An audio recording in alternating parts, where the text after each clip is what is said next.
主旨演讲主持人，中共中央宣传部副部长蒋建国。Now let's give the floor to Jiang Jianguo, Vice Minister of the Publicity Department of CPC Central Committee.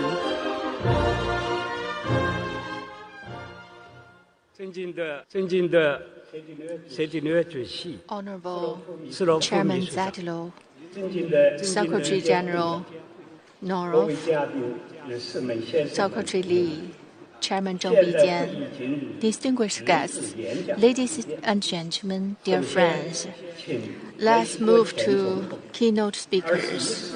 I'll first give the floor to Ernesto Zedillo, former President of Mexico and Chairman of 21st Century Council.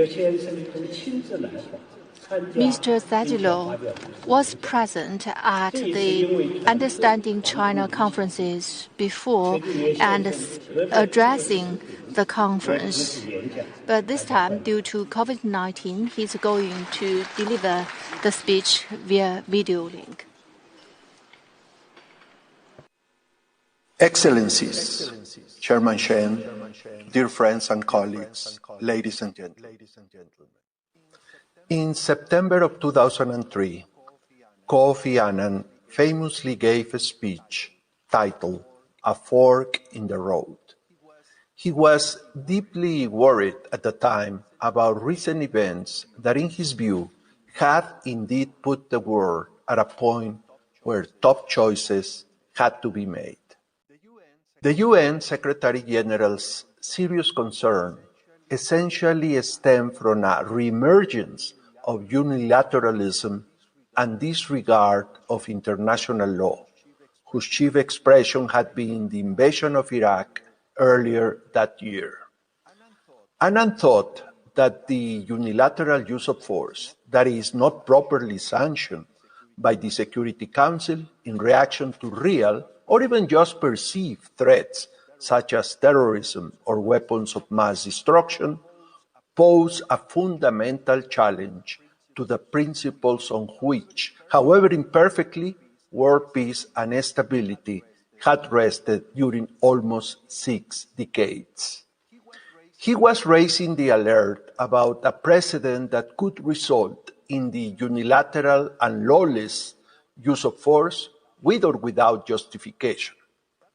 That precedent, he warned, would run against the belief in collective answers to our common problems and challenges, and neglected the shared vision of global solidarity and collective security that had been pledged in the Millennium Declaration 3 years earlier in September of 2000. The international rules-based system and certainly its key multilateral institutions have been under an incredibly brutal and unprecedented assault during almost 4 years. Although there is much blame to go around for the damage inflicted recently to the multilateral system, the United States' share as an aggressor stands out by far. The Trump administration has literally vandalized many of the system's institutions and agreements, which ironically were spearheaded and used to the United States' own national advantage since their founding by that very country. Instances of such assault abound. The withdrawal from the Paris Climate Change Agreement, the UN Human Rights Council, and the UNESCO, the termination of the Intermediate Range Nuclear Forces Treaty, the refusal to negotiate and join the Global Compact for Migration, the repudiation of the Iran nuclear deal, and the paralysis of the WTO's dispute resolution mechanism. Although practically all of the Trump government's attacks on the international system can be shown to be against the national interests of the US itself, this result is strikingly evident in the case of Trump's trade policy. Consider for a moment the main components of such policy. 1, the Trump administration aimed to correct the trade and current account deficit that for many years has been a feature of the American economy. The wrong-headed approach to pursue this equally wrong-headed goal was to engage aggressively, one by one, the country's main trade partners and force deals supposedly to fix the respective imbalances. This approach, which not only ignored the basic insights stemming from the essential notion of comparative advantage in its modern version and the basic national income identity, but also conceives of international trade as a bellicose zero-sum game, led the US government to use self-defeating protectionism to try to fix the external imbalance. The result? The US trade deficit in August reached its highest level in 14 years, thus recording for the period of January to August a trade gap of $422 billion, up despite the dramatic global economic slowdown, almost 6% from the equivalent period of last year. 2. On day 3 of his administration, Trump withdrew the U.S. from the Trans-Pacific Partnership, TPP, without providing any economic or geopolitical justification for the move. That this action went against the interests of the U.S. is clear from the fact that the TPP was agreed and constructed really to satisfy the interests and demands as well as the standards and practices of the U.S. to a much greater extent than any previous trade agreement ever subscribed by that country. The result? Trump's decision caused the U.S. to incur not only a meaningful economic cost, but also a substantial loss in geopolitical influence in a critical part of the world. Furthermore, the 11 remaining partners slightly modified the TPP agreement and signed it in March of 2018. Interestingly, too, a few days ago, on November 15, the Regional Comprehensive Economic Partnership, RCEP, was formally signed. It is an agreement among China and 14 other nations from Japan to New Zealand to Myanmar. This pact was spearheaded by China, purportedly, in the view of some observers, as a counterweight to American influence in the region. The successful negotiation of this pact, which is now the largest free trade agreement in the world, truly highlights Trump's inanity of dropping, for no good reason for the U.S. interests, the TPP. 3, based on fallacious arguments, Trump forced Mexico and Canada to renegotiate NAFTA. Although his negotiators did not get all the rather awkward demands they maintained throughout most of the talks, they did get an agreement now called USMCA. This, for the most part, by diminishing the region's competitiveness in global markets, is clearly inferior to the old NAFTA. The result with the USMCA, both Mexico and Canada lose, but so does the U.S. as well. 4, the Trump administration, by blocking the appointment of new members of the appellate body of the dispute settlement mechanism, has crippled the WTO. To justify his animosity towards the WTO, Trump has argued that his country loses almost all lawsuits and that the system has been terrible for the U.S.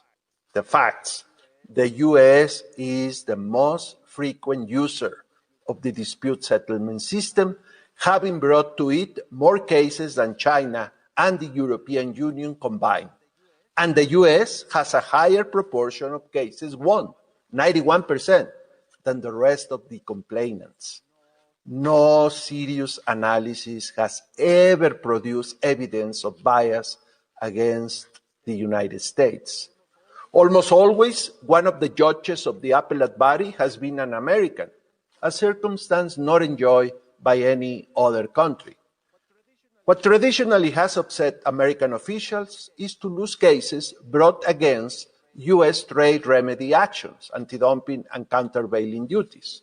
It is clear, however, that those complaints are caused first and foremost by the U.S.'s own aggressive use of such remedy actions that plainly violate the rules agreed at the WTO, rules certainly accepted by the U.S. itself. The result, one of the best and most useful multilateral institutions, the WTO, has been left in a state of hibernation by the courtesy of the Trump government. 5. Initiating unjustified trade wars has been the most egregious trade policy by the Trump administration. It did so against its friendly trade partners like Canada, Mexico, Brazil, and the European countries by imposing tariffs arbitrarily on imports of products such as steel and aluminum on the grounds that they constitute a threat to the country's national security.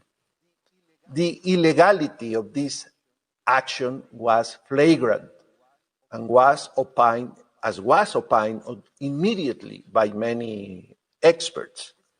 Still, the unwarranted and abusive treatment of its friendly trade partners pales in comparison to the trade aggressiveness displayed by the U.S. government against China. Step by step, although rather quickly, the Trump administration set off an authentic trade war practically without precedent since the 1930s. Regretfully, but not surprisingly, China responded in kind. The clock of these two countries' trade cooperation and interdependence has been set back many years. Every serious legal and economic analysis of the arguments provided by the US government to justify its massive trade attacks on China have been found the alleged American justification questionable in the best of cases, if not patently illegal. The result, the US has not won the trade war initiated by Trump. Actually, there are never winners in these kinds of episodes, and it has been left to the American consumers, farmers, and taxpayers to suffer the folly of Trump's acute trade bellicosity against China. The ill-fated events of recent years have led to a boom in the dubious occupation of predicting unavoidable fatalities. Concepts such as Thucydides' trap or the Cold War have been given a renaissance by pundits of geopolitics. Much ink has been spent in describing the inevitable confrontations to come, including the military ones, rather than denouncing the folly of the tit-for-tat game being irresponsibly played by global powers. That is how the world has arrived at a 2021 vintage fork-in-the-road situation, a much more challenging circumstance than the one described by Kofi Annan in 2003. The global powers can choose to move forward along the path that in all likelihood would lead to disaster. This path is about dismissing the rules-based international system, neglecting the value of international cooperation, reaffirming unilateral or at best bilateral approaches to address issues of truly collective interest, expanding on military capabilities instead of on diplomacy and human well-being, continuing to blame the others and interdependence for the social consequences of essentially homegrown policy failures, continuing to look at international trade, investment, and migration as zero-sum games. In short, proceeding to undo the positive aspects of the world order painstakingly constructed only after the shameful experiences, 2 world wars and a Great Depression, suffered in the first half of the 20th century. Staying on this path could lead to a repetition, or even much worse, of past episodes of immense, unnecessary, and unjust human sufferings. Or the global powers, joined decisively by enlightened emerging countries, can decide to work together on the other path where international peace and prosperity, which are good for every country, if not guaranteed, indeed constitute the most probable outcome.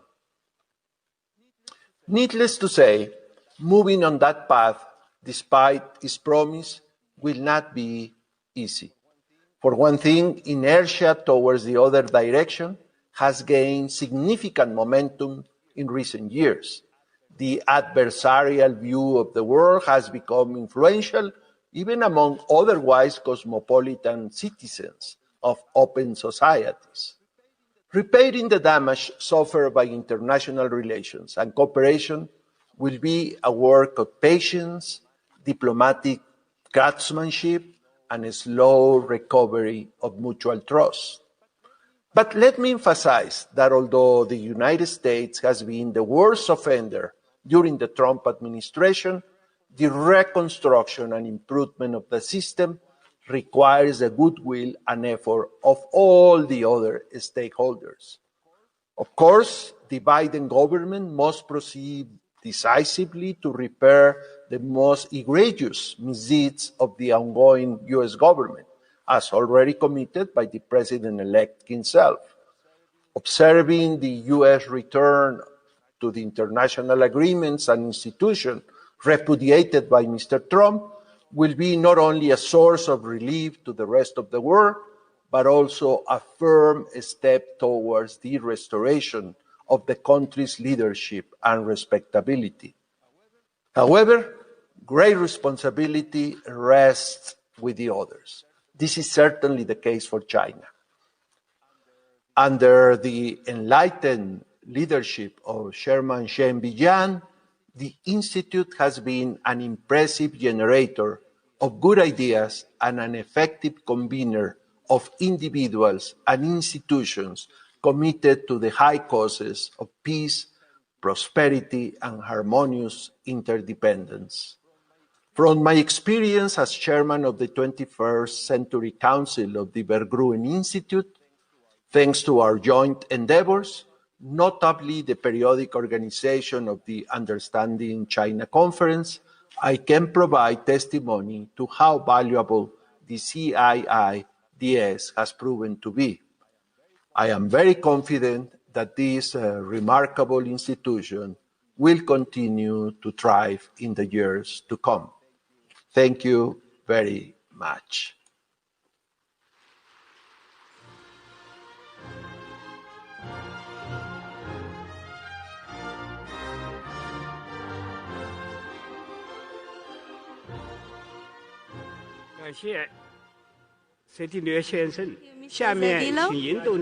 The next speaker is Madam Megawati, former president of Indonesia, who will also speak via video link. Good afternoon. On this auspicious occasion, I would like to thank His Excellency Mr. Zheng Bijian, Chairman of the China Institute for Innovation and Development Strategy, for inviting me to present opening remarks for the Understanding China Conference 2020. Today, the world is encountering rapid changes due to the COVID-19 pandemic. The world looks as if it is forced to adapt towards a new normal way of life. Before, it was unimaginable for me to present my opening speech online. It feels inappropriate and uncomfortable to do so in this distinguished forum. But the pandemics have created new practices. Speeches, opening remarks, and presentations by speakers in many forms today are now accustomed to do so online in a virtual event. The public has also accepted this as a new norm. Distinguished guests, the world is also seeing the rise of China. We have witnessed great developments, rapid economic growth, and a more active China in the global scene. Moreover, during the early pandemic stage, where many countries are occupied with their internal affairs, China was the first to extend constructive help to the world, including Indonesia. For this, allow me to express my appreciation and thank you, including on the quick and effective efforts and response of the government of China in overcoming the spread of COVID-19 and the socio-economic impact. Distinguished guests, these efforts by China is based on the view of President Xi Jinping on the frameworks of global relations, a community with shared future for mankind. A community with shared future for mankind. In Indonesia, we have a local wisdom called Gotong Royong, mutual cooperation, which is the essence of Pancasila, 5 principles as the ideology of a people. The concept of Gotong Royong is more dynamic than the concept of kinship. Gotong Royong is a concrete act based on the spirit of togetherness within the society, that each person cooperates, help each other, sweat together. The wealthy help the poor, regardless of ethnic background, religion, tribe, and so on.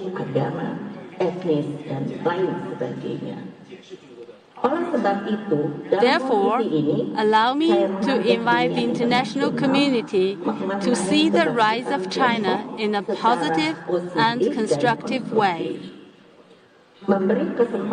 Give China the opportunity to embody the credo of a community of shared future for mankind and contribute to the world.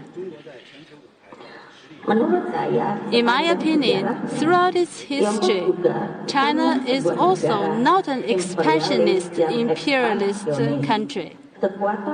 China's strength in the global arena since the days of kingdoms and dynasty has been diplomacy that promotes mutually beneficial cooperation and mutual respect for one another.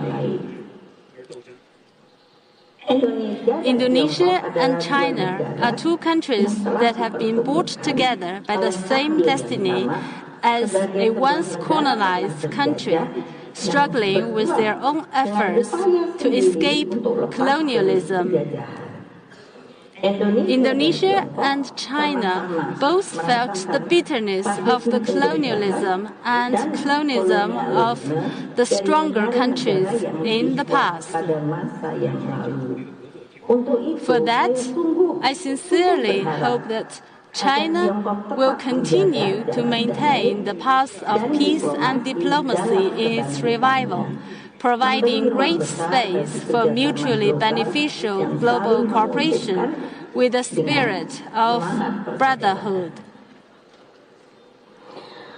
Bung Karno, as the founder of the Indonesian nation, once stated that Indonesian nationalism is nationalism that thrives in the essence of internationalism. Indonesian nationalism is not a chauvinist nationalism, nor is expansionist nationalism like fascist nationalism. Indonesian nationalism is a humanistic nationalism that always wants to associate with other nations in the world equally and respect each other. For Indonesia, there is no nationalism without internationalism, and vice versa. For Indonesia, sovereignty and equality are the keys to international cooperation that is mutually respectful and beneficial.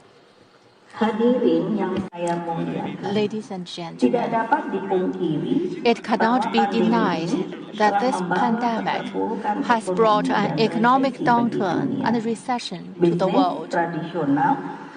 Traditional businesses such as aviation and tourism suddenly had to stop. The world economic growth is also slowing down. At times like this, we feel that we need each other more. The world, I don't think, needs another conflict. The world is also tired of a lot of tension and war.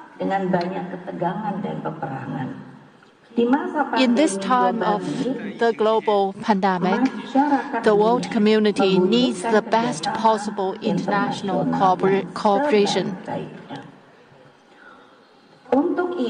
For that, let me invite all nations to work together, stop fighting, let alone warfare between nations, and begin to organize a new world civilization after the COVID-19 pandemic.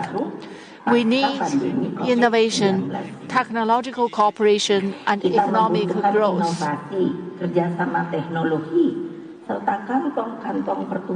Technological advances must be able to be used as much as possible for the benefits of building human civilization on this earth, not as a cause of conflict. Bukan justru menjadi penyebab konflik dan pertikaian. The use of advances in technology and information can also be one of the drivers for post-COVID-19 economic growth. This situation can also be the right momentum to pay more attention to the revival of the green economy, making the world a more comfortable, cool, and healthy place for our future generations of children and grandchildren. In conclusion, I believe that it is time for the world to join hands with each other towards a better future. This is the time to put an end to all forms of provocation, conflict, and hostility. The world is required to develop a more civilized pattern of conflict resolution and encourage healthy competition, bringing a sense of humanity and brotherhood. What's more, the world needs to work together to form a new society, which is a common goal of this post-global pandemic. I firmly believe that almost all people in the world want a world order to create peace that is eternal and socially just. This is my welcoming speech and hopefully will be useful for all our efforts to continue to find the best solution in overcoming the current global pandemic, as well as be a reference for discussion at the conference. Congratulations on joining the seminar. Hopefully God Almighty will always provide us and all nations in the world with protection and safety from various dangers, including the COVID-19 pandemic. Thank you.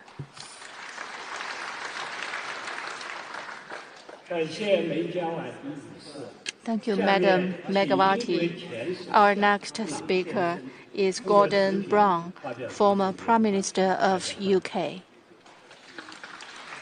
I feel privileged to speak at this Understanding China Conference 2020. I want to thank the organizers, China Institute for Innovation and Development Strategy. And at your invitation, I will speak on how together we meet and master the great challenges now facing the world. And let me begin by congratulating the China Institute for Innovation and Development Strategy on its 10th anniversary.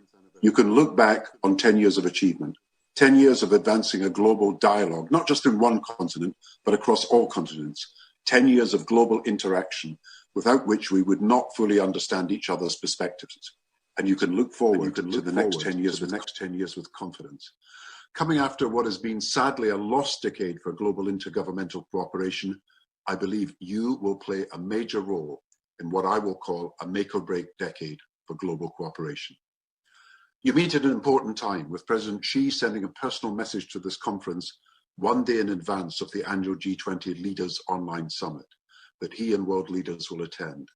It was in 2008 that, to deal with another crisis, I was involved as its chairman in creating the Leaders G20. The G20 taking over from the G7 as the premier world organization for international economic cooperation, all of us benefiting from the participation of China alongside Europe and America. And now 10 years on, we in the G20 meet at a new moment of change, with a presidential inauguration in America in January, and with important epoch-making international commitments recently announced by China, and now also America, Korea, Japan, alongside Europe, for carbon neutrality, net carbon zero. And so this is the right time to consider what more we can achieve as countries and continents by working together. And we meet as the West is changing. Governments now not only the lenders of last resort, but the insurers of last resort, but also to a large extent providers and employers of last resort during this COVID crisis. Not only considering now major plans for economic recovery, but reframing their social contracts, changing the relationship between markets and state and between individuals and the communities. And here too in China, it is an important moment as your government prepares its new 5-year plan. And let us start by acknowledging the achievements of previous 5-year plans. For 30 years, you've achieved continuously high growth rates, unparalleled in the history of the world economy. I was a finance minister for 10 years, but with growth never below 4% and often above 10%, your growth rates are the envy of Western finance ministers who for many years have had to report either recessions or growth rate as low as 1 or 2%. Over 4 decades, you've also taken 800 million of your fellow citizens out of poverty. Again, an achievement unparalleled in human history. In the shortest period taken by any country, you've moved your primary and secondary education from being one where only a fraction of children completed education to one where almost all do. And that is one of the reasons why you have another achievement to your name, because China's middle class, which is 500 million people today, is rising fast to 1 billion by 2030. And the global middle class, as a result, is now expanding at a faster rate than ever. And you've made an ever-increasing contribution, and this is what I want to talk about today, to the development of international cooperation. You already lead 4 of the UN's 15 specialized agencies in a world where almost every other country chairs only 1. Now, I agree with the President of China, his long-held conviction that we build a world in which there is between countries an accumulation of converging interests, creating a solid foundation of common interests upon which we can build communities of common interest on the basis of evolving political, global, economic dynamics. And so instead of overzealous defenses of national self-interest at the expense of a wider view of how national self-interest and global interests can move forward in harmony, we need at this most important moment, in the words of Zheng Bijian, our aim should be to transcend the differences in ideology and social systems and discard the parochial attitude of closing the door to others. Let us be clear, there are 3 ways of managing the world that have to be rejected. The old way of managing it, the Washington Consensus, an economic ideology that gave priority to liberalization, deregulation, privatization, and low inflation, is no longer supported even in Washington. Another possible future that I call PPN, protectionist populist nationalism, has unfortunately brought us more tariffs, more walls, more isolationism. And this defensive form of nationalism has more recently morphed into an aggressive us versus them nationalism that has subdivided the world into silos. America first, Russia first, India first, and so on, as America first went global with a Trump-led international coalition of anti-internationalists. It seems strange that nationalists want to move from a unipolar age where most of us were prepared to act multilaterally to a new multipolar age where too many countries prefer to act unilaterally. We all suffer the same diseases, the same recessions, and know the same truth that COVID-19 can be fully eradicated in each of our countries only when it is finally eradicated in all countries, and yet we have seen vaccine nationalism and health protectionism. This must be rejected. When I met President Xi on his last visit to London, he told me that China was determined to avoid two traps. The middle income trap that too many countries in Latin America and Asia had fallen into, which prevented countries becoming high-income countries and thus prevented the wider diffusion of global prosperity. And he wanted, secondly, to prevent the Thucydides trap, the danger of a rising power not only threatening the established power, but also ending up in conflict with it.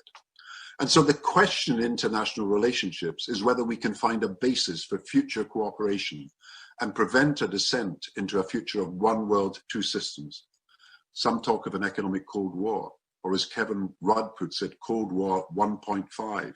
Some even speak of an economic Iron Curtain, the world seen through the lens of zero-sum metaphors of strategic military competition instead of the positive-sum metaphors of healthy economic competition and cooperation. Others talk of a great unraveling of the global rules-based order, of mutually exclusive and separate systems.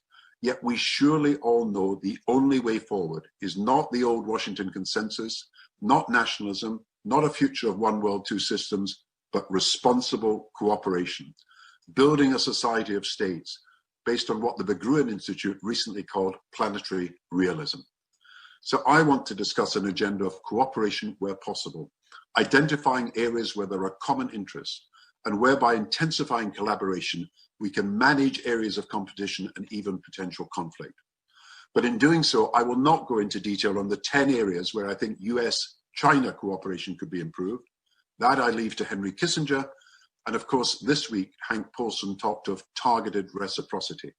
And that means on trade, where we share the same interest in expanding mutual commerce, intellectual property, where both countries now need strong rules to protect innovation, in the currency and technological transfer, industrial policy, the environment, cybersecurity, nuclear weapons reduction, Taiwan, Hong Kong, and human rights, which I mentioned because I would like us to look at an extension of what has been for years the UK-China human rights dialogue. My view is that both sides should understand each country's domestic priorities. America's to rebuild their economy and their national cohesion post-COVID, and China, not just to maintain political stability, but also deliver on your well-advertised ambitions for higher levels of prosperity from now to 2050. I want to focus on 10 other issues where I believe China, America, Europe, and the rest of the world can cooperate together in dealing with what I will call global problems that need a global response with globally coordinated solutions. Let me start where we are agreed in theory, but must do more in practice. At the heart of responsible cooperation is the commitment made by every country, every international NGO, every corporate, every international organization to what we call the Sustainable Development Goals. That by 2030, we'll have abolished absolute poverty, have achieved universal school education, have eliminated in every part of the world avoidable infant and maternal mortality, and have turned the tables against climate change. But with absolute poverty, which was to be zero by 2030, not now falling but rising by over 100 million to 700 million, and with progress towards the Sustainable Development Goals moving into reverse, we need urgently to enhance our common and joint commitment to action together. Martin Luther King, the American civil rights leader, talked of the fierce urgency of now and reminded us it is possible to be too late, and we are near midnight if we are to act on debt, on the supply of international money, on global fiscal coordination and global poverty. At or after this year's G20, we should be extending, not as already agreed to mid-2021, but to the end of 2021, multilateral, bilateral and private sector debt relief, amounting to around 80 billion.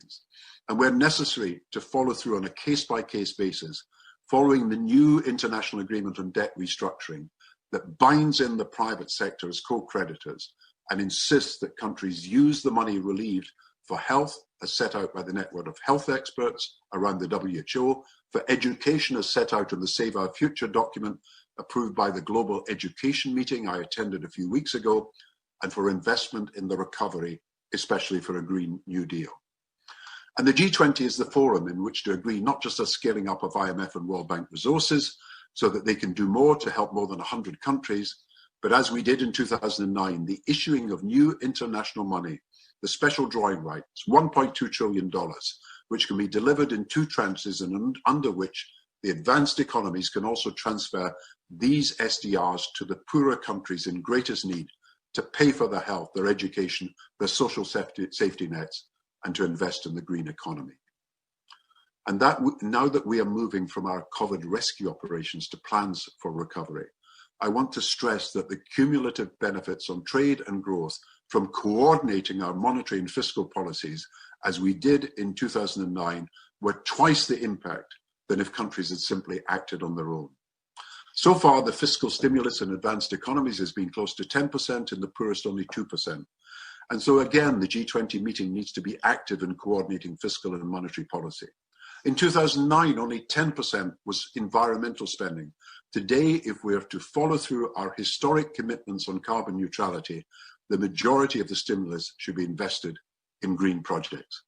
Climate change is the area where by next December's COP conference in Glasgow, progress can be made to challenge all countries, not just to agree intermediate targets on the way to carbon neutrality, but also to coordinate a global Green New Deal that helps revive the world economy, reduces subsidies for fossil fuels, encourages proper carbon pricing, backs new technology that can join forestry in creating negative emissions, and helps the poorest countries mitigate climate change and to adapt by turning the promise of 100 billion carbon adaptation and mitigation fund into the reality of it happening. But the crisis has shown we need a far more fundamental and far-reaching reform of our global institutions for a global age. Take one example, 80 million of our fellow global citizens, a bigger number as the population of Germany, are refugees or forcibly displaced with too little support for only half of what the United Nations annually needs for humanitarian aid is ever raised. And the gap between what's needed and what's provided is rising every year. The UN has the humanitarian remit, but not the resources. The World Bank has access to resources, but not the direct humanitarian remit.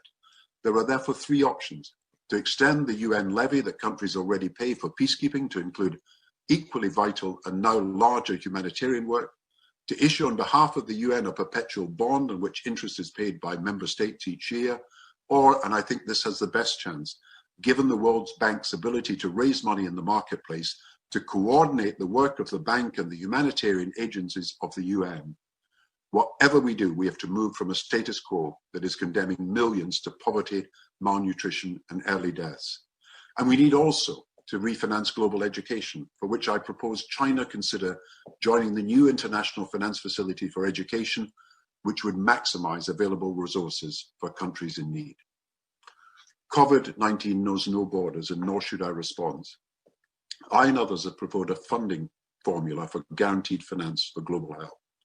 Again, too many of the WHO and health-related initiatives like the Vaccination Research, Manufacturing and Distribution Facility, COVAX, rely, as did the eradication of smallpox years ago, on voluntary contributions, often like passing the begging bowl round. It's not a stable basis, nor is the 12 billion that has come from World Bank funds for a radical assault on disease. We need a more stable basis for the search for vaccines and treatments and cures, a better funding formula for world health based on ability to pay as the defining criteria. In the spirit of the Addis Ababa Agreement of 2015, we have to see the $150 billion global aid budget as a platform too from which to mobilize private as well as public resources to fund the Sustainable Development Goals. And all those who invest in Africa, Europe, America, and China must come together in what all sides have already proposed, but can be delivered best, for example, by the Inga Dam project in concert with each other. a proposed modern Marshall Plan for Africa. We also know that billions of tax revenues that should be used for health and education are lost to tax havens. In 2009, the G20 forced automatic exchange of tax information onto the global agenda. Now we must send a deadline and send a clear message that we will sanction, exclude, and isolate those countries which refuse to exchange tax information and do not insist that the beneficial ownership of companies and trusts is fully disclosed. And we must work together to update our international institutions and make them fit for purpose and prevent the danger of a future of one world, two systems, while recognizing as we do so that the world's center of gravity is moving from west to east, and already 60% of the world's population lives on the Asian continent, and the size of the Asian middle class is expected to reach nearly 2.3 billion, or 65% of the world's total by 2030. If by 2050 we are to be up to date with the composition of the G20, and it represents the world's biggest economies, it would contain 10 members from Asia, Pakistan, Malaysia, Thailand, and the Philippines, adding the names to Korea, China, Australia, India, and Japan. Bangladesh would also be knocking on the door. Vice President Biden has talked of a League of Democracies, a G20 of the West, plus Japan, India, Australia, and Korea, with other smaller countries coming in on the back of these countries. China has recently created the AIIB, the BRIC Bank, and Silk Road and Belt Fund. And while China may join the new TPP trade deal, already the RCEP covers a third of the world economy and sits alongside the Shanghai Initiative. If international relations were to break down, it is not difficult to imagine the recently formed Asian Bank and the BRIC Bank becoming alternative development banks rather than complementary development banks to the World Bank. And it doesn't require a huge leap of imagination to envisage AMRO and the Shanghai Initiative evolving into an Asian monetary fund, and what sits alongside the IMF today becoming an alternative to the IMF. But the far better way forward is to reform the IMF, the World Bank, the G20, and make these institutions and others more representative and effective.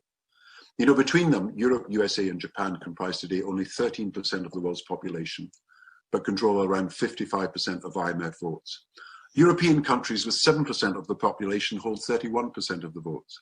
On the other hand, the BRIC countries with 43% of the world's population have just 11% of the voting power. With 19% of the global population, China has just under 4% of votes. A rising country like Indonesia has less than 1% of the votes, but Saudi, with a tenth of Indonesia's population, has twice Indonesia's share of votes. If, as I believe we all want to do, to expand the activities of these institutions to include wider global surveillance, a global safety net, and a global financial early warning system, that imbalance at the IMF with its blocking majority and the imbalance at the World Bank cannot endure in their present form. And rather than retreat into our own silos, a consensus should be built around a more fundamental reform, not just of the IMF and World Bank, but of the United Nations itself. China's 2019 UN reform paper pushes for practical changes, many of which few could disagree with. A more transparent process, a stronger peace and security pillar, streamlined internal management. Already the biggest contributor to peacekeeping of the Permanent Five, China is rightly pushing for more geographic diversity in the hiring practices of UN peacekeeping forces and more explicit, feasible, and focused mandates tailored to the particular requirements of specific missions.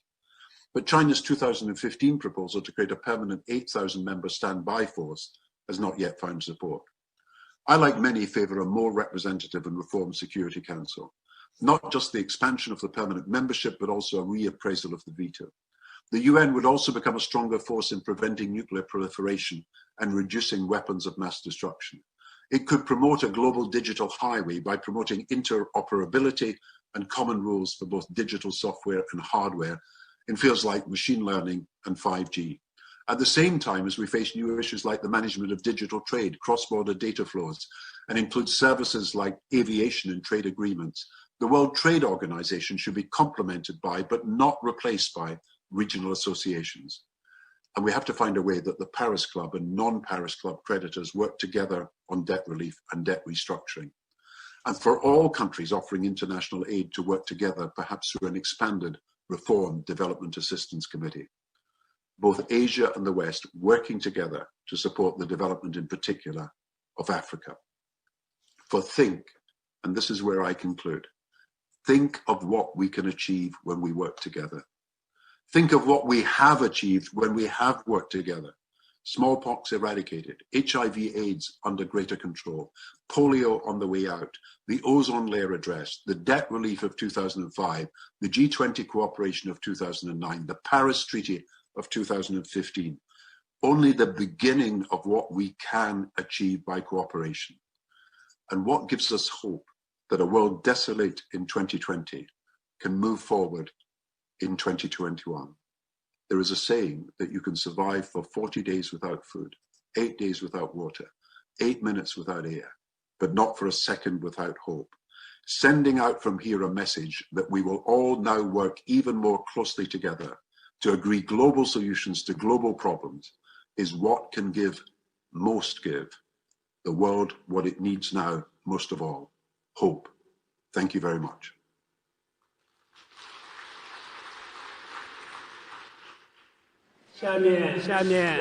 Our next speaker is Mr. Bai Chunli, President of CAS, Chinese Academy of Sciences. The floor is yours.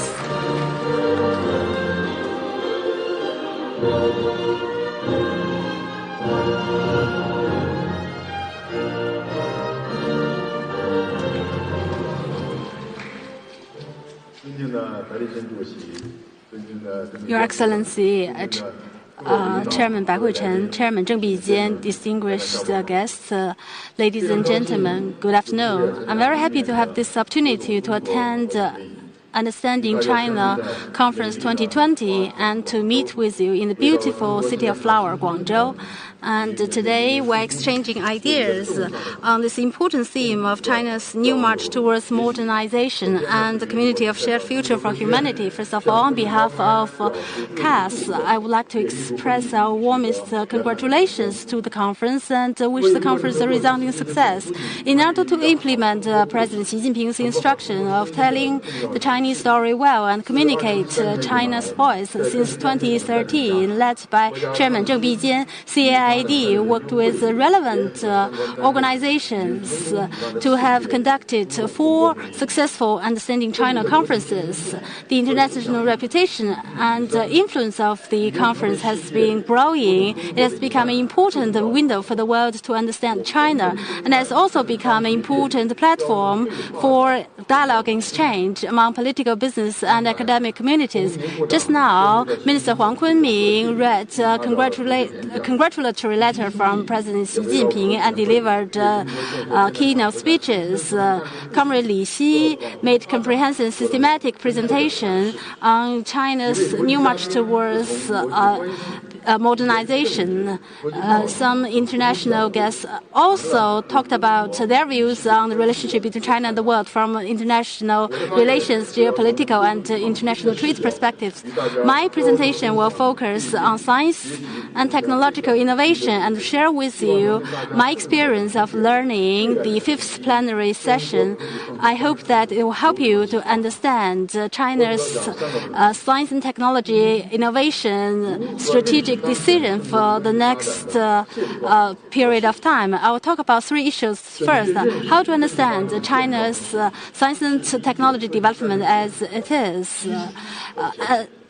The correct understanding of China's science and technological development is the basis and premise of understanding China's science and technology strategic decision in the outgoing 13th five-year plan period. China's made great achievements in innovation, and we have many major projects completed, and we are leading or co-leading some pioneering fields in science and technology.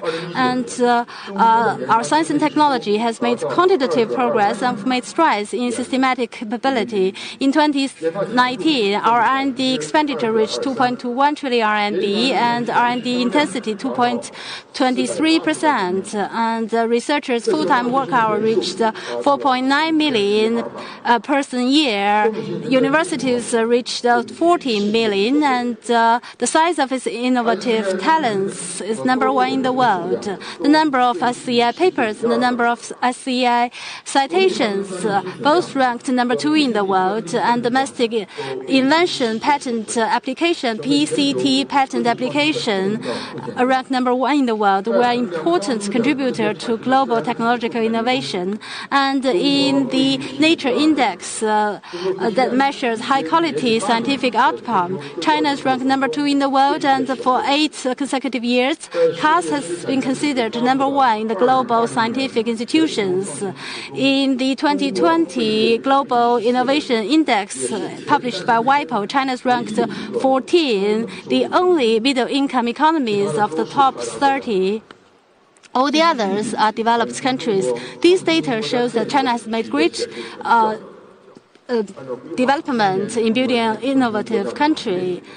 And this year, China has become an innovative country, and this has laid a solid foundation for future development in science and technology.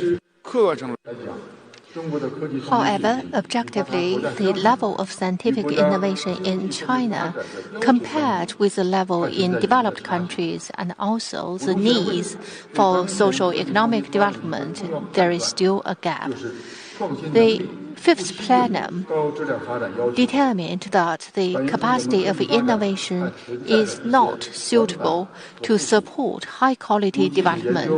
There are still weak points and also shortcomings in scientific development. For example, insufficient basic research and major original innovations, heavy reliance on import in terms of critical technologies, and the overall efficiency in innovation is not very high, and there is still a large room for improvement in supporting socio-economic development and supporting national security. Second, the overall arrangement of the fifth plenary session on scientific innovation, the major judgment of China transforming towards high-quality development, which doesn't mean we already have high-quality development, but rather we need to target high quality in development, and we need to reverse the old development model that relied a lot on inputs of production factors. To realize high-quality development in all social and economic fields, we need to have better scientific innovation, and only high-quality development in innovation will support development in other fields. So the fifth plenum attached great importance to scientific innovation and placed it on top of the national agenda, which is the first time in the process, in the history of five-year plan design. It is a major strategic step taken by the Party Central Committee on the basis of a deep understanding of the overall trend in the world and the current state of development in China. This fully reflects the attention paid to innovation and the higher requirements on innovation. The proposal suggested that innovation has to be placed at the center of China's modernization drive and scientific improvement as a strategic support to national development. So this is clearly defined position and role of scientific innovation in overall national development. At the 18th CPC Congress, the idea of innovation-driven strategy was proposed. Then at the 19th CPC Congress, innovation was stressed as the first driving force for development. And now, at the fifth plenum, there is the more specific strategy for promoting scientific innovation. This reflects a deeper understanding by the party and the government on innovation and national development. It also highlights the role of innovation in promoting socio-economic development. For scientific innovation, it is identified by General Secretary Xi that it has to be oriented towards cutting-edge technologies, supporting economic development, national needs, and people's life and health. The first three were proposed on the 8th of August 2014 when General Secretary Xi gave instruction on the plan of Chinese Academy of Sciences. And the fourth one was proposed on the 11th of September this year at a seminar of scientists in response to our efforts in the pandemic response effort. Given these, we have to strengthen national strategic force, enhance innovation capacity, incentivize talents, and improve the relevant institutions and systems. With systematic arrangement, we have drawn the blueprint for development of science and technology in the future with identified directions and tasks. Thirdly, what is the influence of scientific improvement and self-reliance on international cooperation? In the draft proposal, scientific self-reliance is a very important new expression which has caused much attention. This has to be understood not only textually, but also from the historical, strategic, and systemic perspectives. First, self-reliance and self-strengthening is an intrinsic requirement of the scientific and technological undertaking, which is consistent with our idea to pursue indigenous innovation. China is already very big in developing science and technology, but we are not very strong yet. To stress self-reliance in science and technology is to gradually reverse or improve our shortcomings, in which large resources and energy were used to follow research directions already identified by other countries.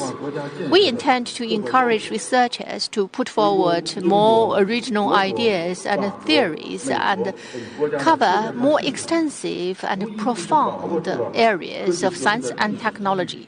Second, it is an objective requirement to build a modern country. If a review of the modernization process of UK, Germany, France, and United States, all of them seized the historical opportunity of technological renovation. The same is true for Japan and ROK.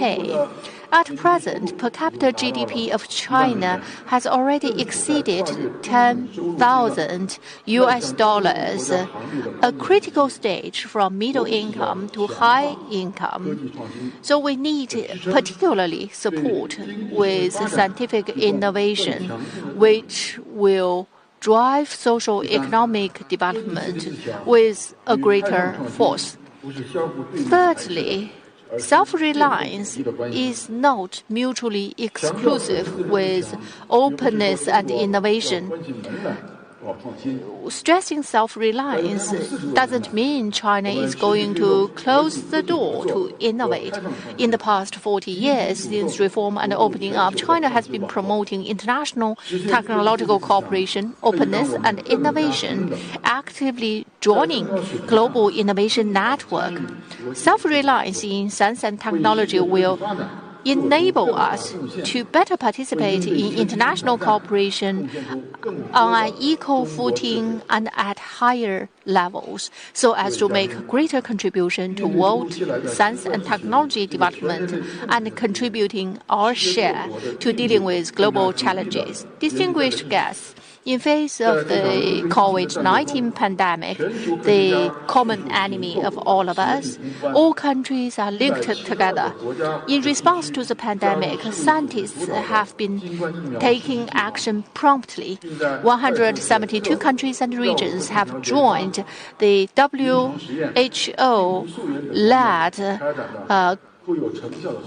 COVAX facility and engaged in fruitful cooperation in rapid diagnostics, treatment and vaccine research and development, clinical tests, and virus tracing, making great contribution to delay and prevent pandemic spread. Chinese Academy of Sciences has been at the forefront of scientific research, and we have joined multiple agencies in China to engage in research and development of diagnostics, vaccines, and treatments. With the National Biological Information Center, we have created the world's largest, most complete COVID-19 information library open to the whole world, providing data services for 180,000 visitors from 175 countries and regions, downloading on over 180 million occasions, supporting scientific researches in other countries. In face of these severe challenges, we'll continue to follow the principle of openness and sharing, mutual benefit and win-win, strengthen international cooperation and exchanges with an open mind, and strive to make even greater contribution to scientific advancement and human health. Thank you.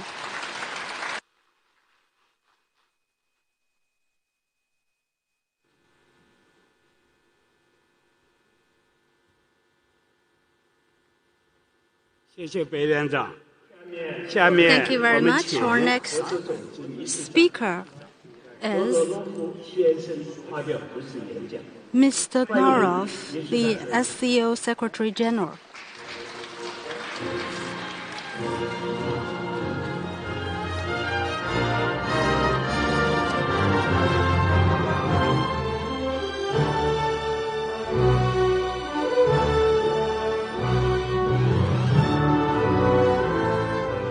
Уважаемый господин Bai Chunli, уважаемый господин Zheng Bijian, Bai Chunli 院长、郑必坚会长、Chairman 郑必坚， рад приветствовать участников форума «Познание Китая».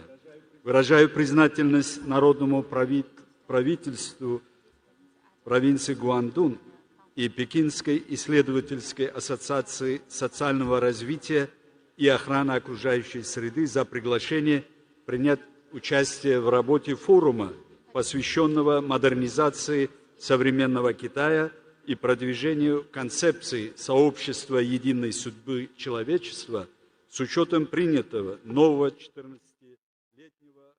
14-летнего плана развития страны. It is dedicated to modernizing China and promoting the concept of a community with shared future for mankind.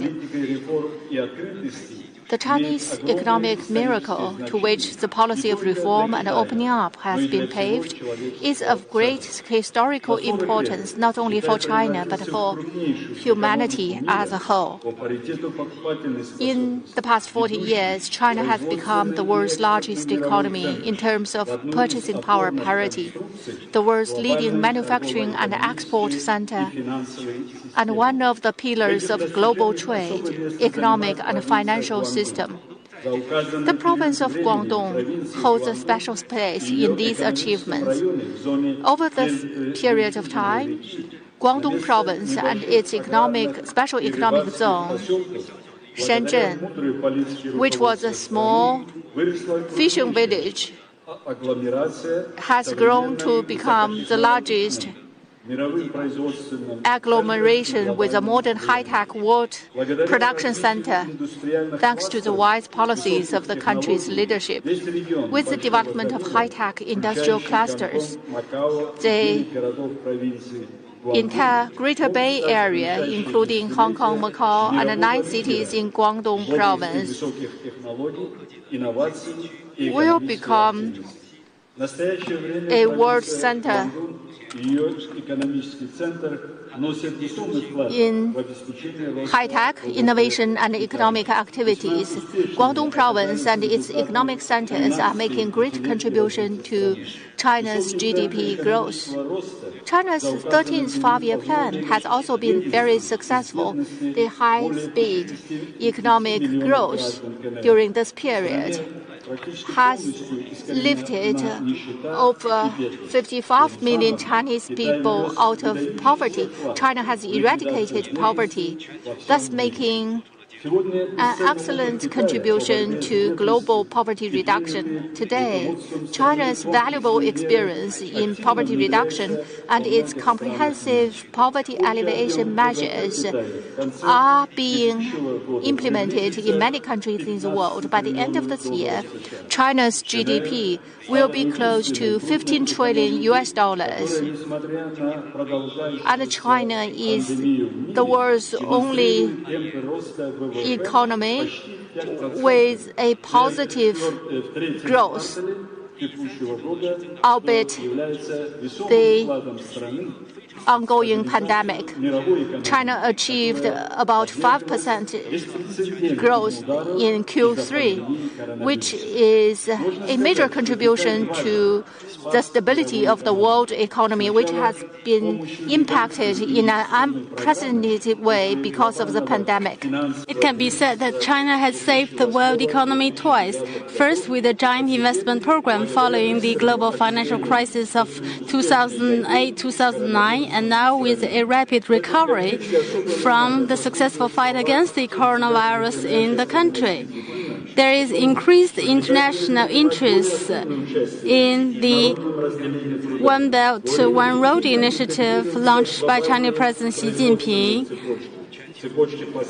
It is noted that Xi Jinping said that China will participate more in global division of labor and to expand exchange and cooperation with other countries.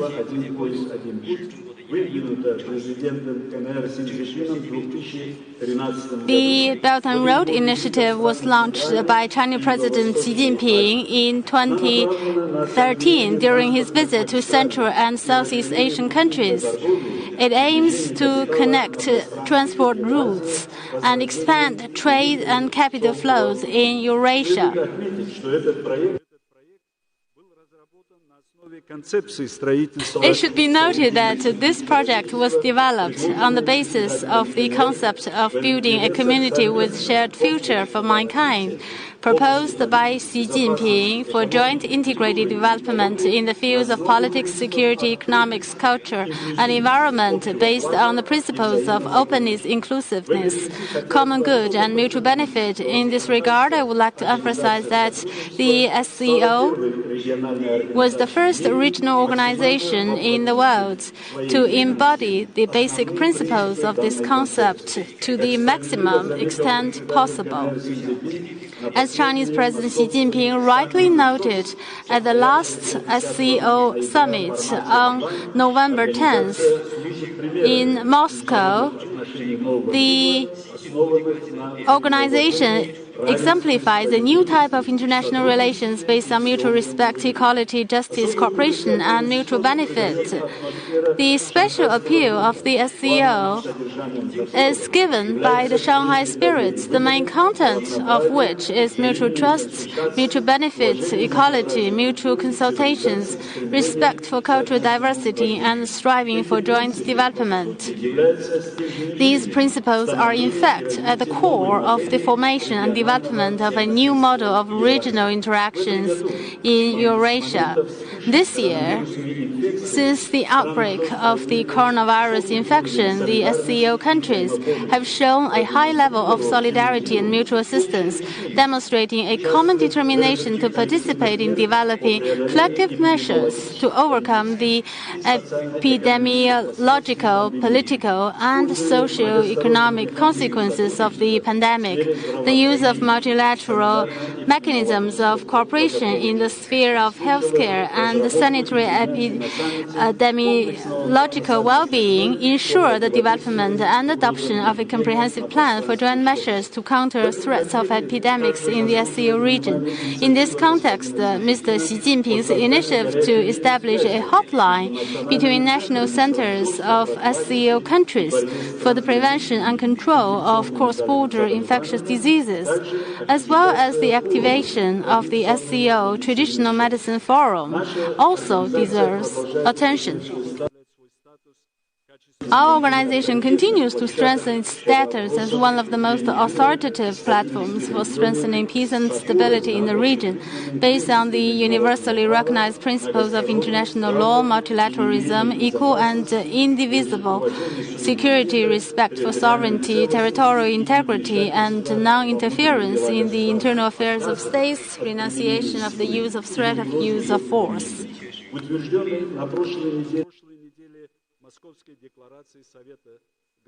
The Moscow Declaration of the Council of Heads of SCO member states, approved last week, confirmed the relevance of promoting cooperation in building a new type of international relations in the spirit of mutual respect, justice, equality, and mutually beneficial cooperation, as well as forming a common vision of creating a community with shared future for mankind.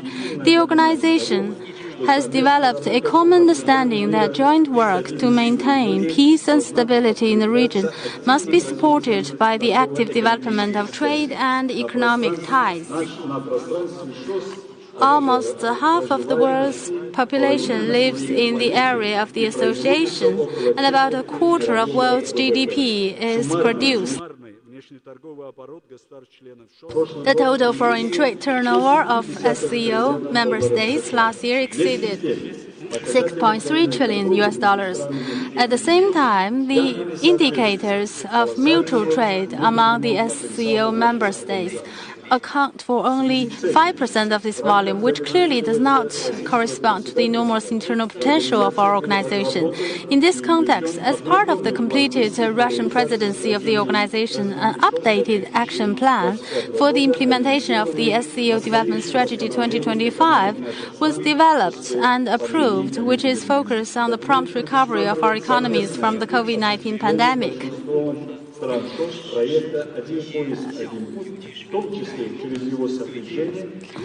And the document envisages joint implementation by most SCO countries of the One Belt, One Road initiative, including through its interfacing with the Eurasian Economic Union and other national development strategies to promote regional connectivity.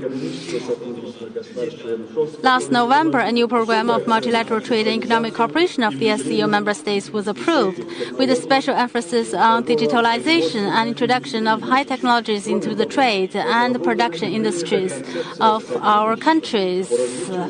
In addition, the concept of cooperation for development of remote and rural areas in the digital age was developed and adopted, aimed at eliminating disparities in the development of the SCO region. In this regard, I would like to note that the initiatives of Chinese President Xi Jinping on establishing the SCO demonstration base for agriculture technology exchange and training, established on the basis of the Yangling Agriculture Demonstration Zone in Shanxi Province, and on establishing the China SCO Regional Trade and Economic Cooperation Demonstration Zone in Qingdao.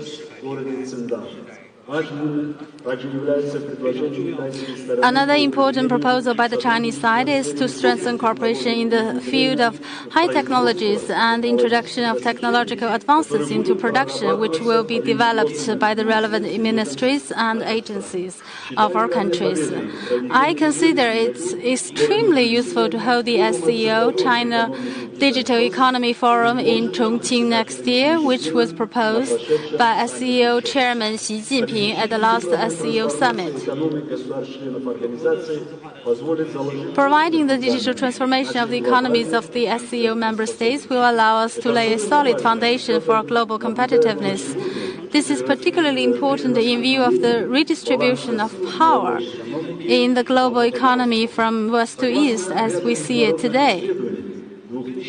According to a number of international studies, the world's top 10 economies will reach $190 trillion by 2030, 60% of which will come from China, India, and Russia, which are the locomotives of our organization. In this context, I would like to emphasize that doubling the production volume in China by 2035, as required by the country's economic development plans, makes it realistic to turn the SCO region into one of the leading centers of the world economy. In this regard, it is necessary to correlate the systematic transition of our economies to innovative rails of development with a comprehensive youth policy focused on the accumulation and development of human capital in the SCO countries. To this end, the SCO University Coordination Council and the SCO Consortium of Economic Think Tanks have been activated. We also intend to expand the relevant work of the SCO Youth Council and use the educational drive of the younger generation for the development of youth business incubators and startups.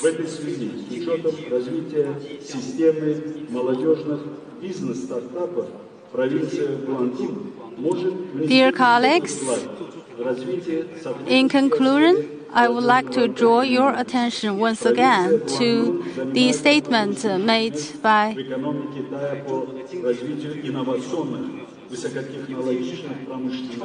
Chinese President Xi Jinping at the recent SCO summit, where he emphasized that China's development and prosperity of the world are interdependent and invisible. Guangdong province is very important and made important contribution to China's development. And Chinese innovative industries have the ability to build a full industrial chain to make sure that China can integrate into the global innovation network and to use new technologies to introduce new and innovative products. I think what is important is that we implement the SCO industrial cluster development, especially along the Belt and Road countries. And in Guangzhou, will build a platform, permanent platform, so that China and the SCO member states can make industrial cooperation. And in Guangzhou, we can also build China SCO Cooperation Center to develop innovation clusters and youth entrepreneurship activities, and to build cooperation with ASEAN countries. Dear colleagues, before I conclude, I would like to emphasize again what Chinese President Xi Jinping said about China's development and the prosperity of the world. Beijing is intensively shaping a new development architecture that is distinguished by the interaction of internal and external circulation in order to reach a new level of development of an open economy. China, adhering firmly to the strategy of external openness based on the principles of mutual and universal benefit, is gaining momentum for development from around the world, and in turn, China's development will create prosperity for the world. Mr. Xi Jinping said that China will be pleased if Beijing's partners took advantage of the new opportunities for the country's development and continued to deepen cooperation.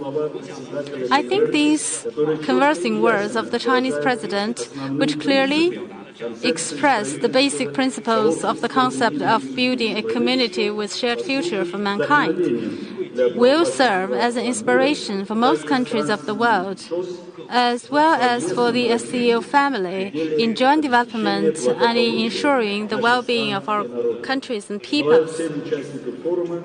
I wish all participants of the forum constructive work and good health. Thank you.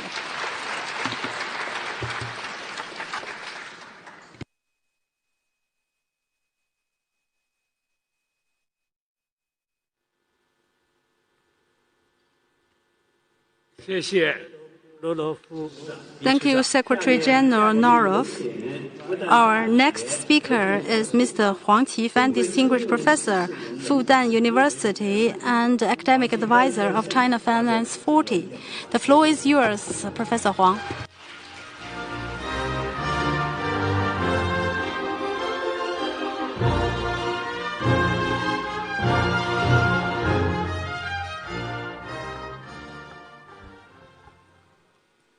Chairman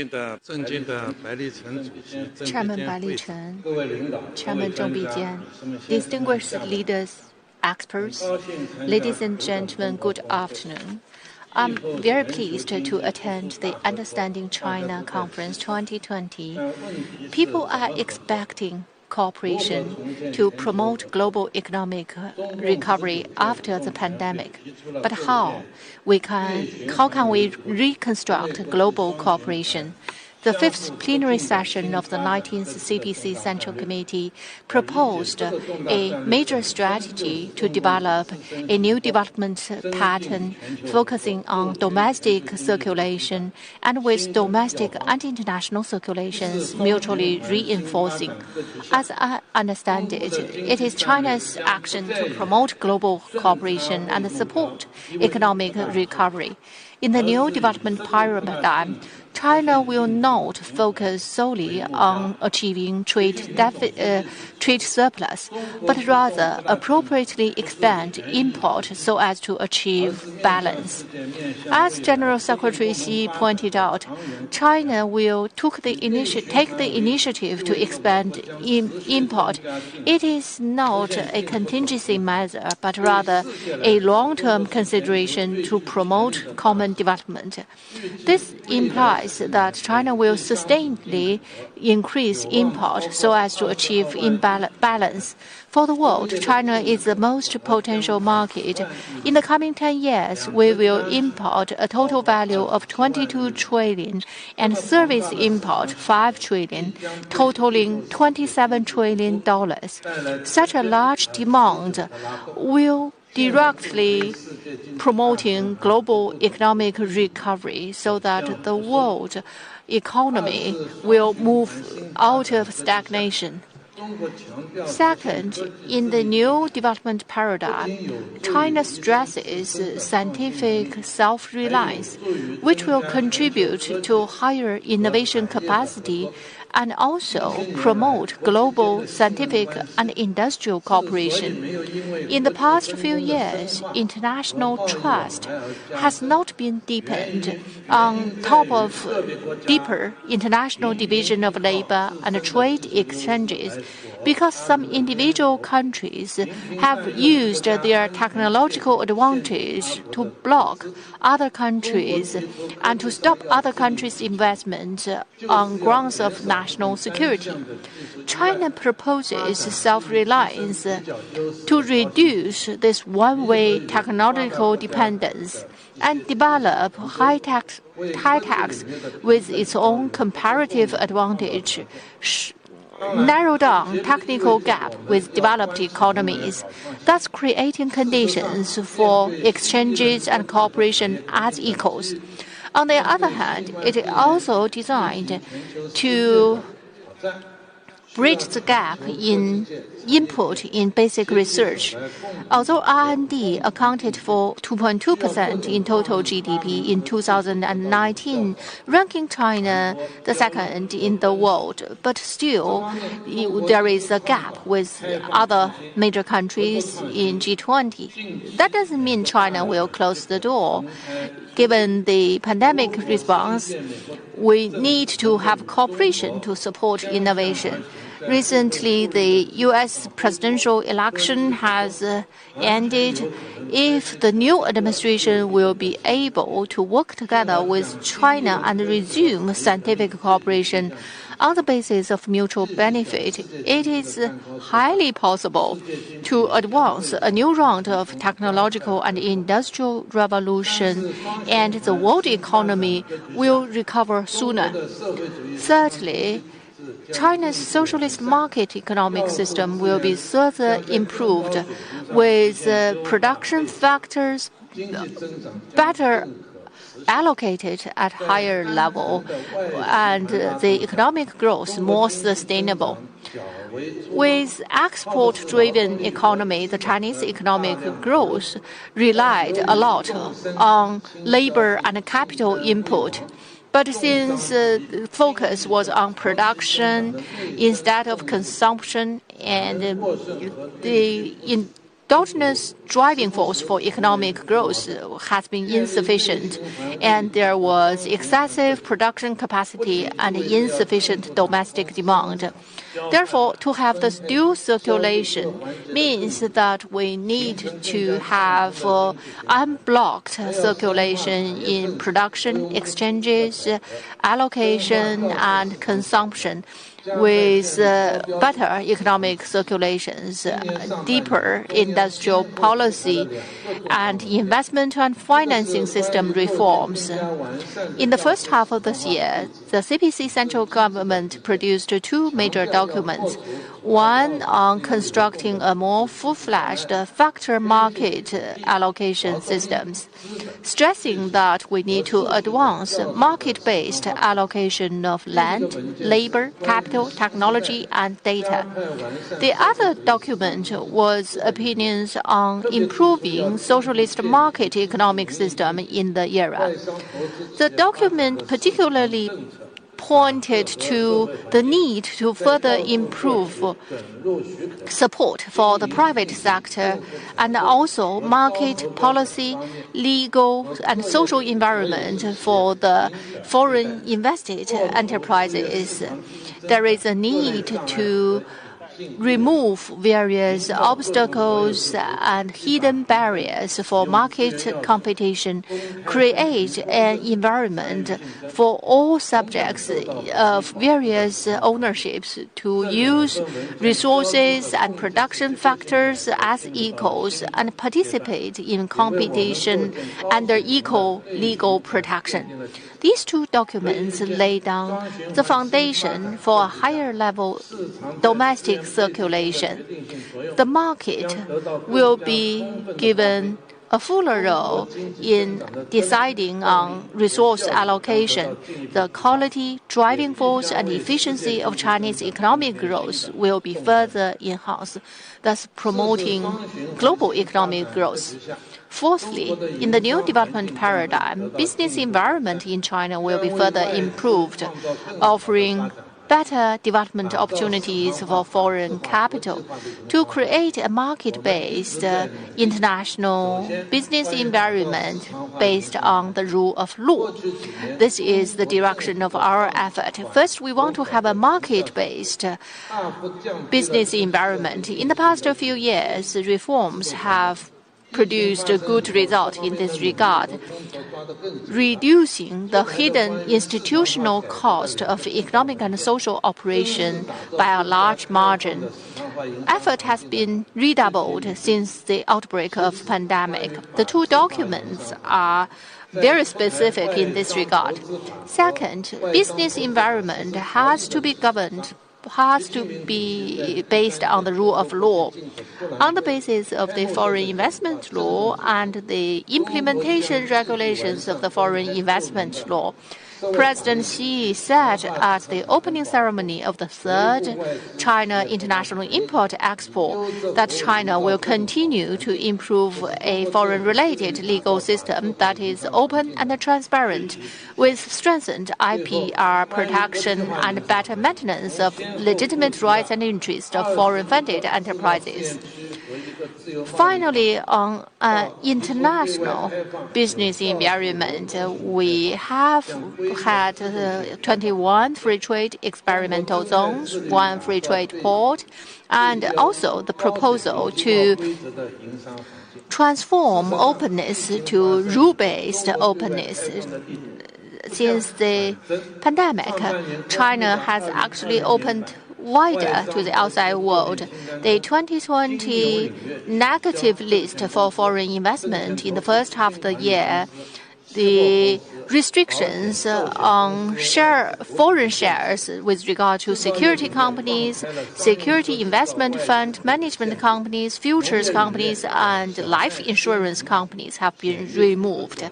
And in the manufacturing, there is also a lifting of restrictions.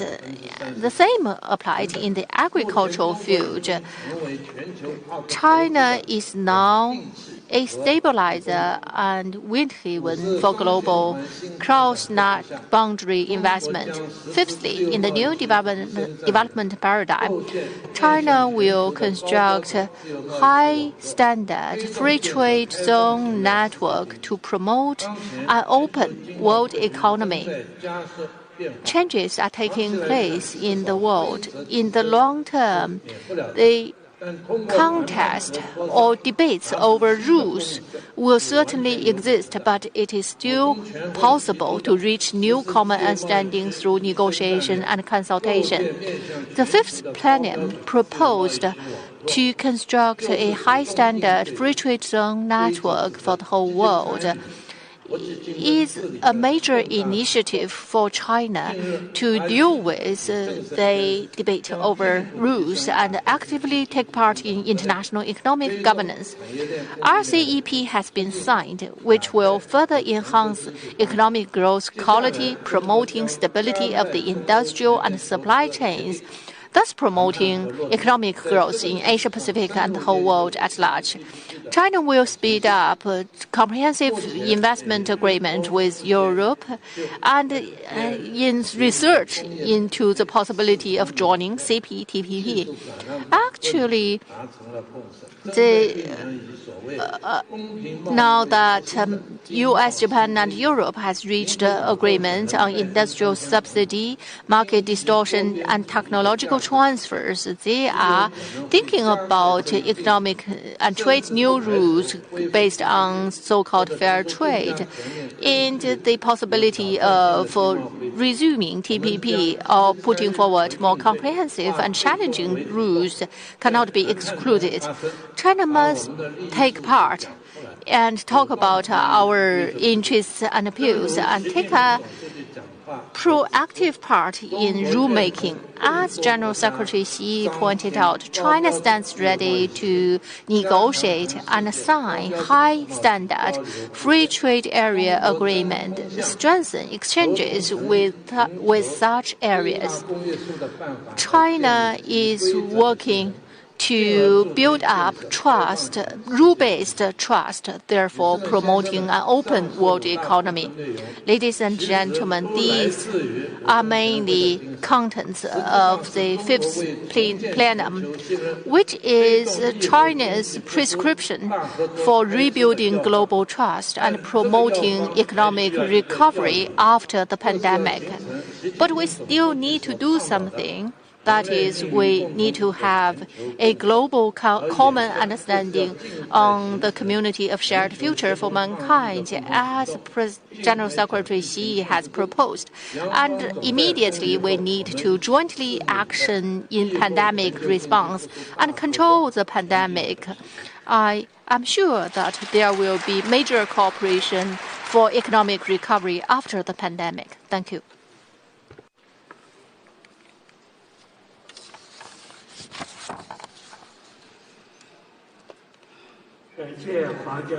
Thank you, Professor Huang.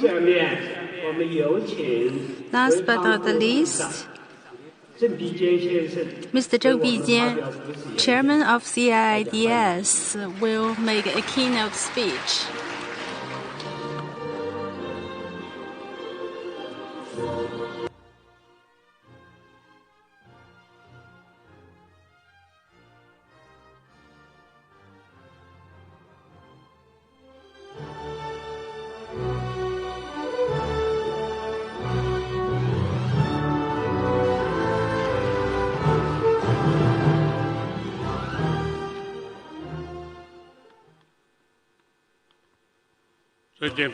Your Excellency, Minister Jiang Jianguo, Your Excellency, Secretary General Norov, ladies and gentlemen, friends.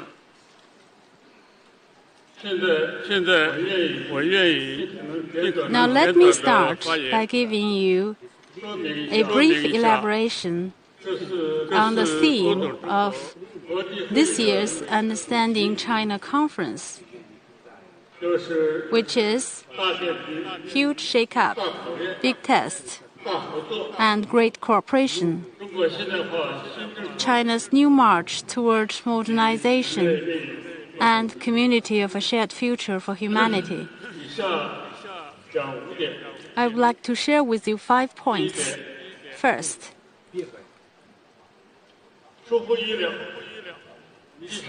suddenly, a pandemic that caught all of us by surprise disrupted the development process and expectations of humanity as we enter the third decade of the 21st century.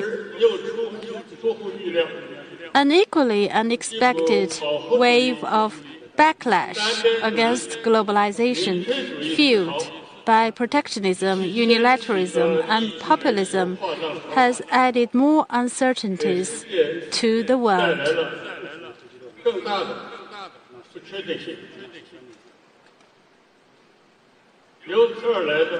The resulting loss of life and property, catastrophic damage to our society, economy, lifestyle, and way of production have been unparalleled since 1980s, when the world entered an era of peace and development.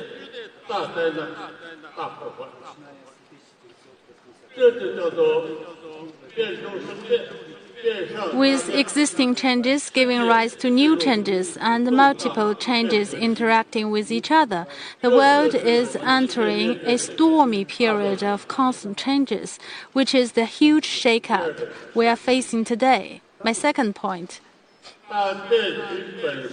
The huge shake-up itself is putting us through a big test.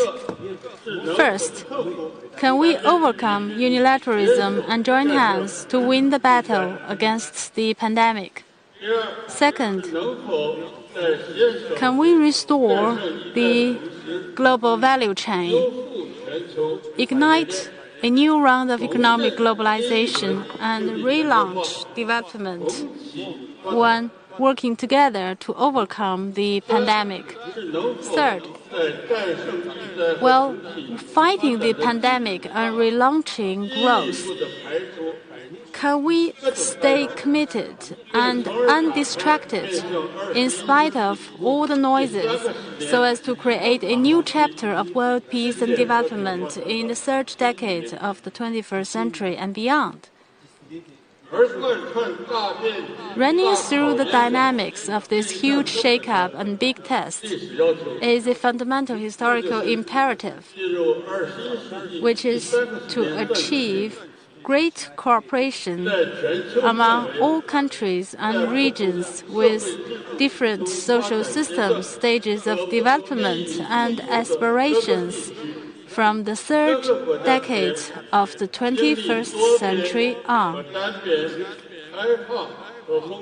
This great cooperation will be fostered gradually as we pull through the major tests of multilateral collaboration versus unilateral actions, opening up versus isolation, and cooperation versus confrontation. The third point, truth be told, we have seen some early signs of this great cooperation in the tremendous global battle against COVID-19. There arise many examples of people's strong desire to work together to contain the pandemic, and opportunities to greatly deepen cooperation have also emerged. The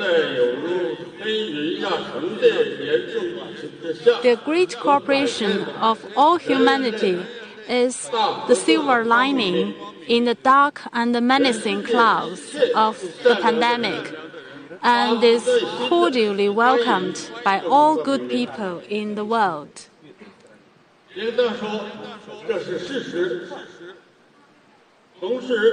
That is the facts, but that is only part of the story.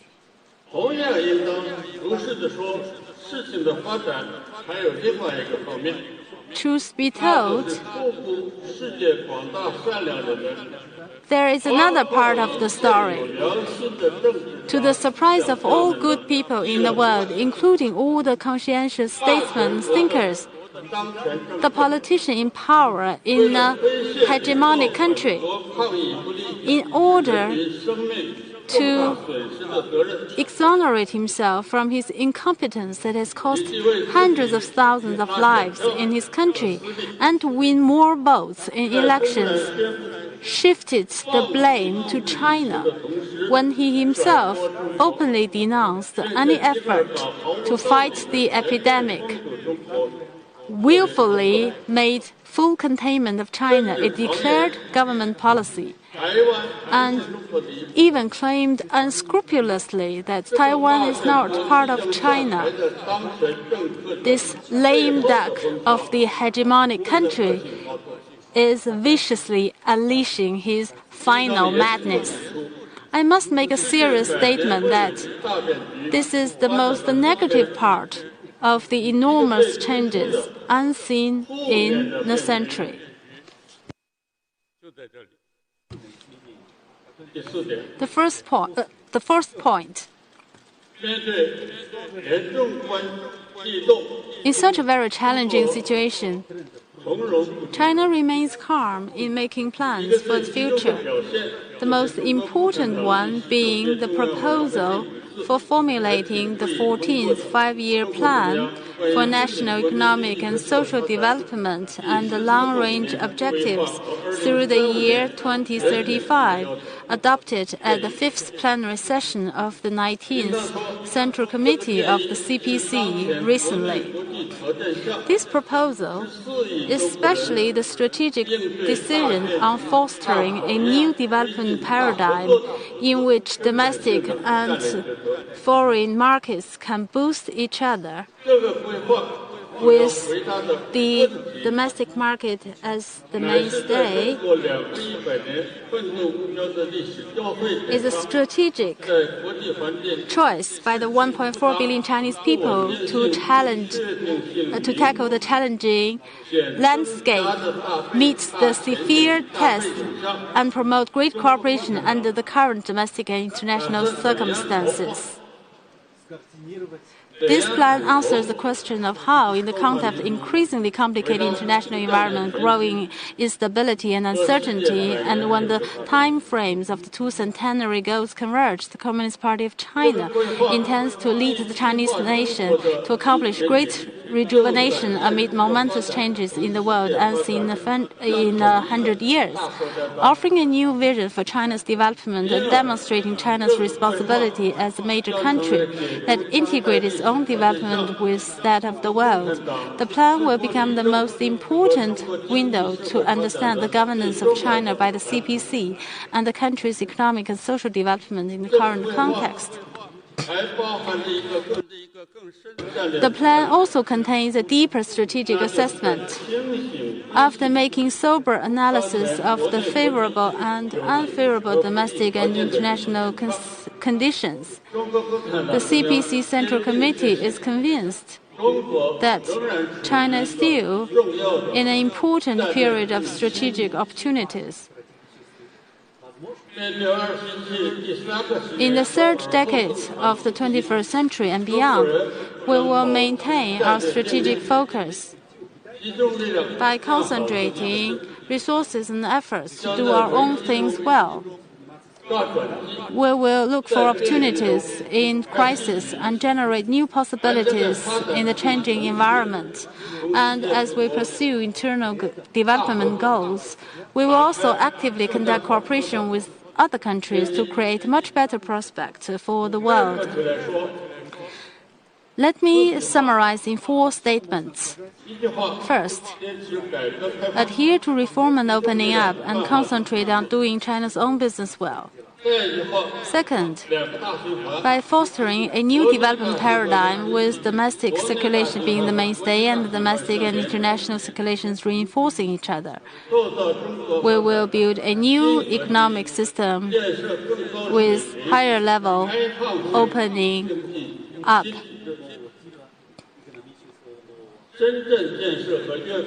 A good example here is the development of Shenzhen and the new goal for Guangdong, Hong Kong, Macau, Greater Bay Area. Third, make sure that we basically achieve modernization by 2035 and build China into a prosperous, strong, democratic, culturally advanced, harmonious, and beautiful socialist modern country, and realize the great rejuvenation of the Chinese nation by 2050. Fourth, while actively participating in globalization at sea, we will promote globalization on land through the Belt and Road Initiative, so as to form a new round of globalization, both across the sea and over the land, which is unprecedented in the history of the world, and China will also be an active partner in the globalization of cyberspace. All these efforts echo our assessment of huge shake-up, big test, and global cooperation, and are guided by the overall principle of building a community of shared future for humanity. We welcome all countries to seize the new opportunities offered by China's development. For your information, I'd like to point out that in terms of self-sufficiency in industrial production and consumption, China is the only country in the world that possesses all the industrial categories in the United Nations industrial classification. All 41 industrial divisions, 191 groups, and 525 classes in ISIC can be found in China. Therefore, China is the least vulnerable to isolation and the best equipped to grow independently without relying on outside support.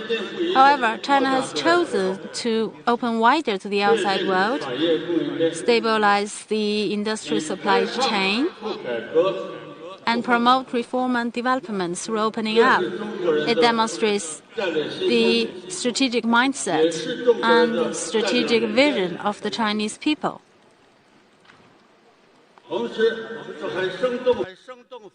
It also illustrates that in this changing landscape, unprecedented in 100 years, China has emerged from impoverishment and debilitation and entered a new era in which China can join hands with other countries to embrace and lead a new round of industrial revolution and economic globalization.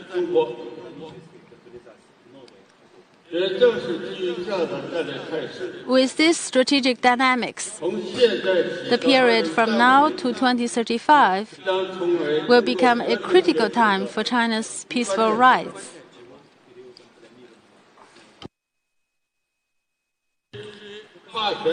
As to the attempts of the politician in power in hegemonic country to turn back the wheel of history, we are very clear about how we will respond.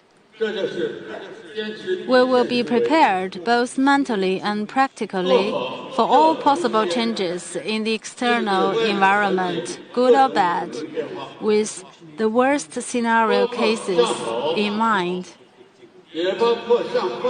including taking precautionary measures in national defense.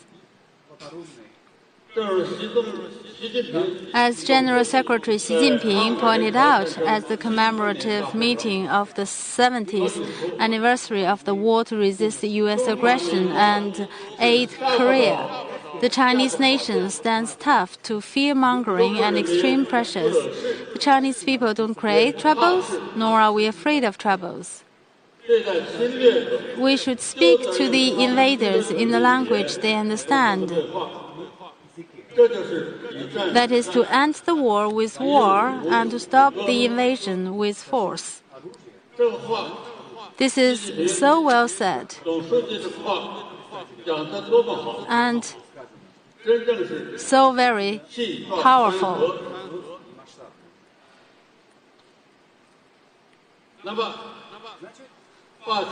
After the general election in the hegemonic country, will the new administration take real actions in favor of Sino-US relations and for the benefit of world peace and development? Here, I would like to invoke an old Chinese saying: listen to what a person says and watch what he does. Let's wait and see how the hegemony behaves. Fifth point. Secretary General Xi Jinping once made a profound remark that we need to adopt a historical and holistic approach to assessing international developments and choose the right approach to China's role. The right approach to China's role is to be cool-headed in analyzing global developments.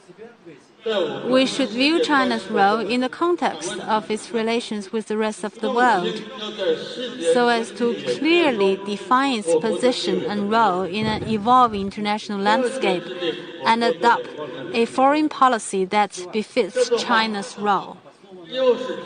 Again, this is so well articulated.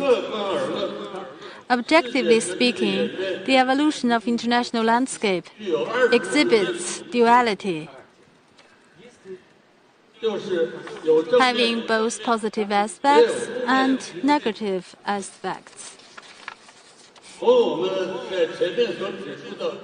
In contrast to the negative changes, the historic development of China's relations with the world is becoming an anchor of the positive changes in the world today.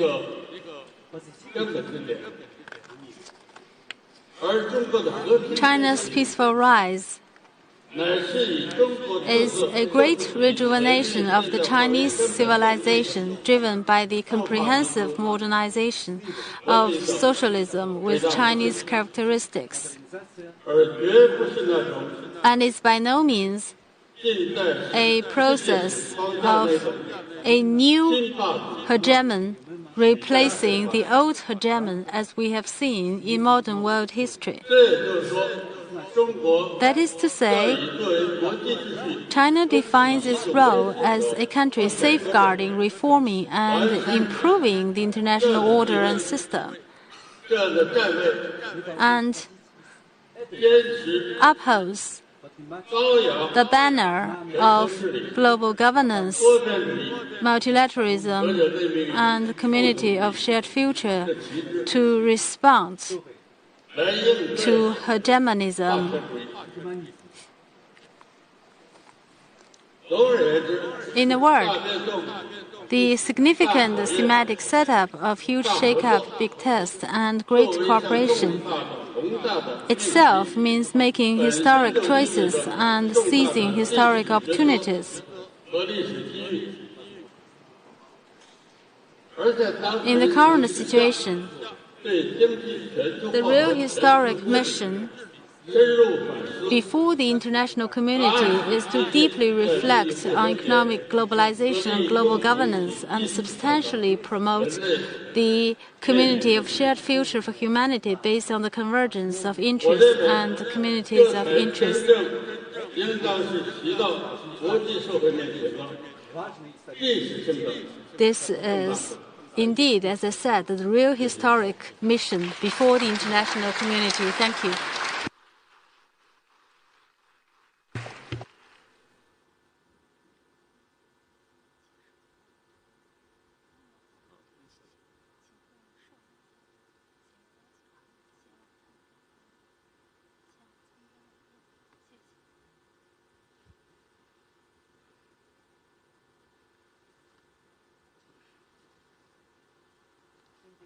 Chairman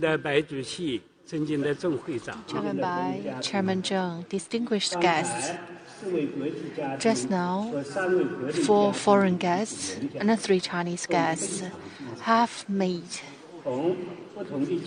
keynote speeches